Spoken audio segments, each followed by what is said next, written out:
Okay, and I was worried I was not going to have anything to talk about this morning. I was sitting here reading a Twitter conversation, and I can't believe the malarkey, the horse hockey, the mule muffins, the buffalo chips I just had to swallow with my brain as I was reading this. Get ready for this line. This one's bringing back too many classic companions would alienate anyone who has not seen anything, or viewers who have not seen anything for 2005. It's not the viewer's job to go back 60 years. Oh God, please don't take this the wrong way, but bitch, please.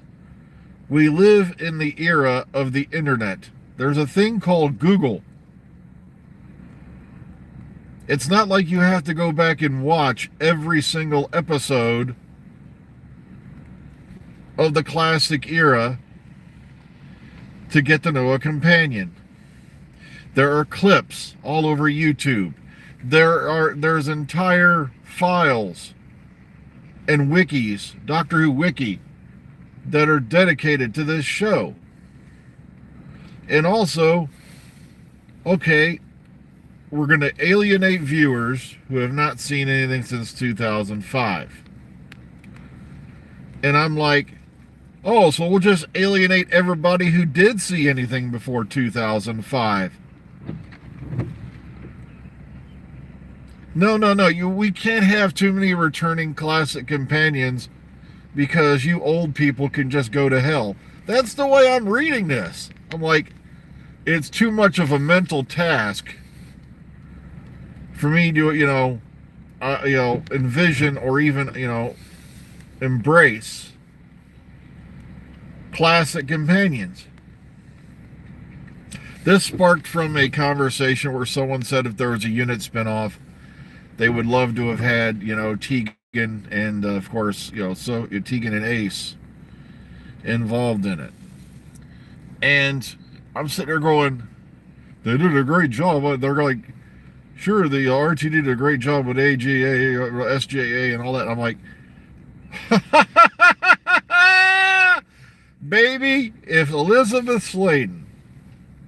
By the way, the little episode she was referring to about, with Sarah Jane Smith and K9, one of the highest rated episodes, by the way, of that season, which led to a Major League spinoff that was led by kids and adults.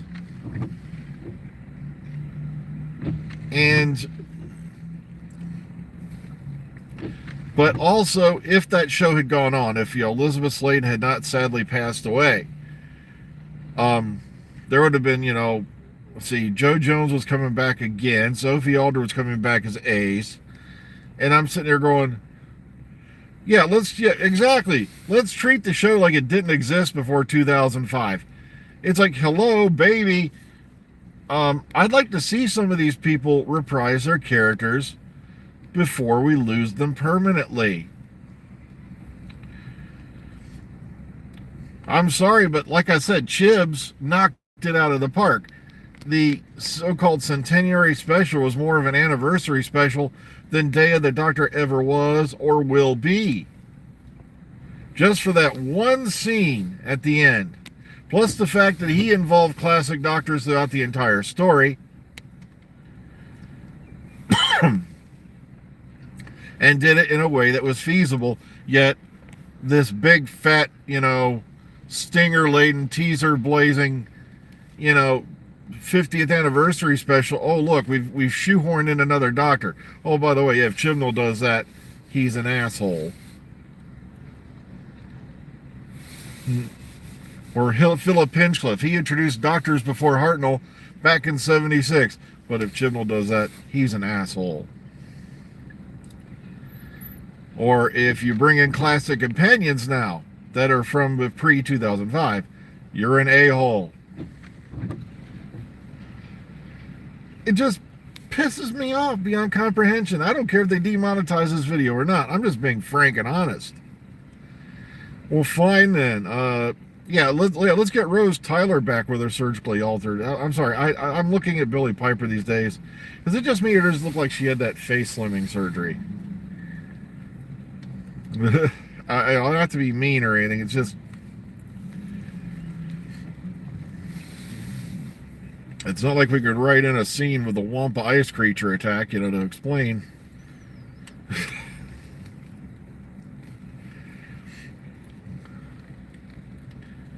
Exactly. There's a whole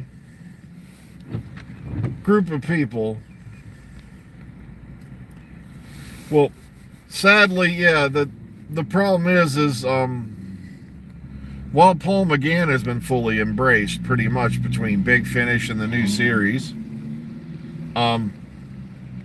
he never got a TV series of his own. Sad, very sad that never happened. But at the same time, if you saw what a crap show it was going to be, it was going to be horrible. The Daleks were going to be completely reinvented. They would have been more like a spider-like creature than they are, the traditional pepper pot we all know and love. Plus the fact they were going to try to introduce canon that the Doctor was a direct descendant of Rassilon. They're going to formally say, it was proposed before, but they were going to propose again that the Master and the Doctor were brothers. So I'm kind of glad it didn't happen. But like I said, go embrace Big Finish if you want to hear a lot of the Paul McGann adventures. It's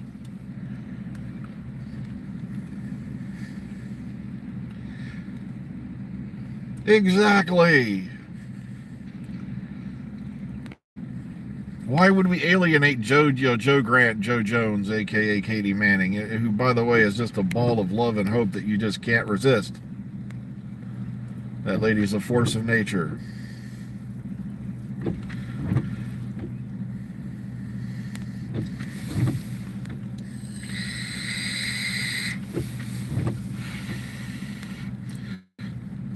We can't alienate. We want new viewers and news stories. And I'm like, yeah, you're doing a great bang-up job on those so far. It's like, I want us to get off Earth, period, for a while, but it's never going to happen. Yeah, I love Paul McGann as the Doctor.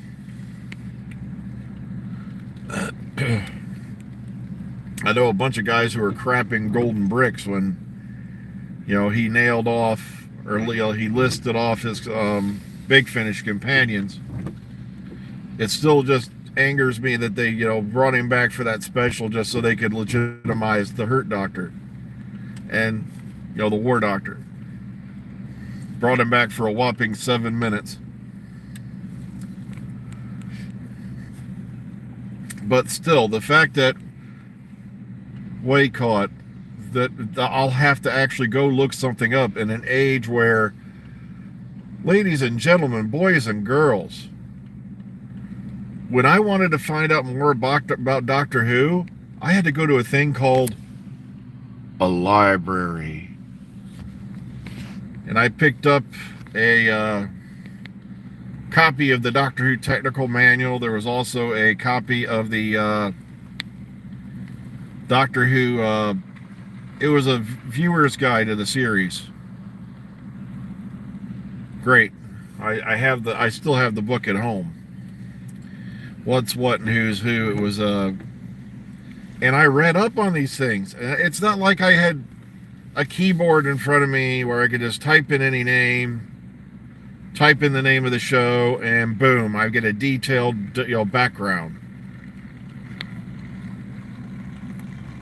Not like, and especially here in Ohio for a while, depending on what part of Ohio you were from, finding a book about Doctor Who, it was literally almost like chance happening.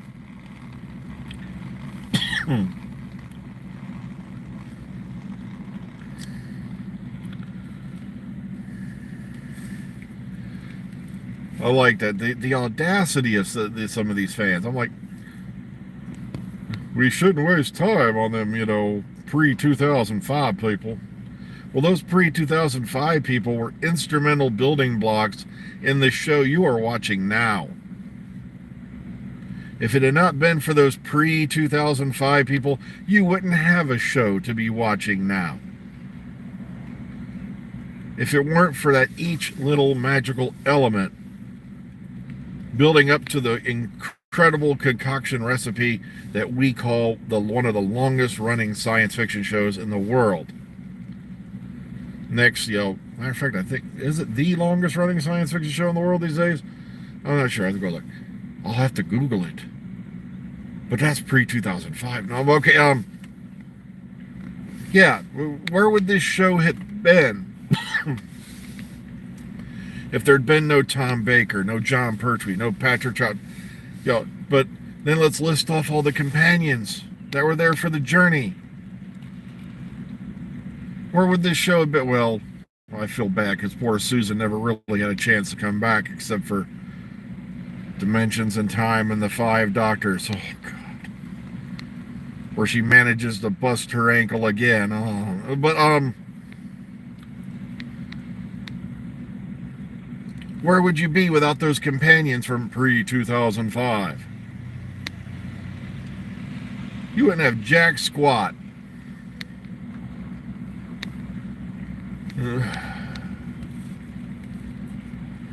I still can't get over that. And like I said, and it's bad enough, but here's a reminder for you folks who probably have been around with this channel when we were talking about the 50th anniversary. When they had the 50th anniversary, gathering at the Excel in London, they deliberately segregated the classic companions and the modern companions.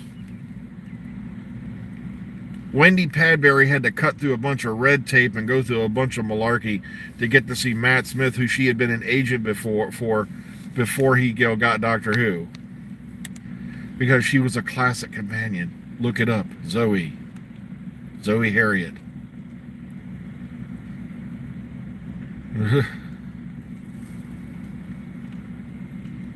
Also, they damn near didn't let Kate Amara in because Durrani was only in like 2 episodes and nobody remembered her.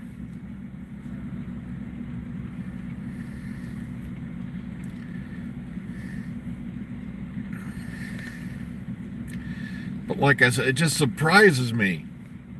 Let's completely alienate anything from classic. Okay, then we're going to have to throw out that TARDIS thing. What? Because it's been around since before 2005. And the Doctor's got to go then, too. The Doctor's been around since before 2005. And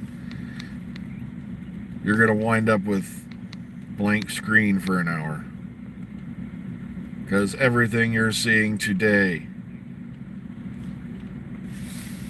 is built on that foundation that started in '63. And that includes the companions. Well, folks, I'm not ranting.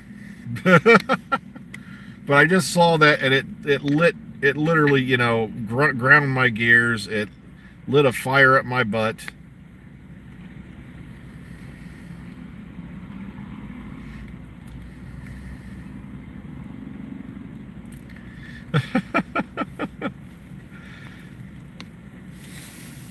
Have a great morning, y'all. We'll catch you on the flip side. Take care of yourselves. Be kind, be calm, be safe.